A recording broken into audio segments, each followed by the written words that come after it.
રાજ્ય સરકારના સંયુક્ત જાહેર સાહસ જીએનએફસી કંપનીની સ્થાપનાને 50 વર્ષ પૂર્ણ થતા સુવર્ણ જયંતિ મહોત્સવની ઉજવણી કરાઈ. રાજ્યના મુખ્યમંત્રી ભૂપેન્દ્ર પટેલે હાજરી આપી. રાજ્યના મુખ્યમંત્રી ભૂપેન્દ્ર પટેલે ગુજરાત નર્મદા વેલી ફર્ટિલાઇઝર એન્ડ કેમિકલ્સ લિમિટેડના સ્થાપનાના 50 વર્ષ પૂર્ણ થવાના ઐતિહાસિક અવસરે 50 વર્ષ વિકાસ નવતર પ્રયોગ અને રાષ્ટ્ર નિર્માણની થીમ હેઠળ સુવર્ણ જયંતિ મહોત્સવમાં ઉપસ્થિત રહ્યા.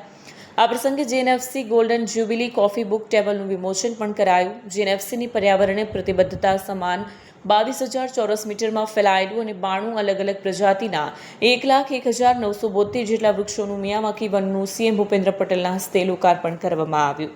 આ સાથે જ વિદ્યાર્થીઓના બૌદ્ધિક વિકાસ માટે અપગ્રેડ કરાયેલા અત્યાધુનિક નર્મદાનગર કોમ્યુનિટી સાયન્સ સેન્ટર સાથોસાથ સ્પેસ સાયન્સમાં રસ ધરાવતા વિદ્યાર્થીઓ માટે અદ્યતન ટેલિસ્કોપ અને વિદ્યાર્થીઓના સંદર્ભ અને સંશોધન માટે પુસ્તકોનો વિશાળ સંગ્રહ ધરાવતી આધુનિક લાઇબ્રેરીનું પણ લોકાર્પણ કરવામાં આવ્યું હતું.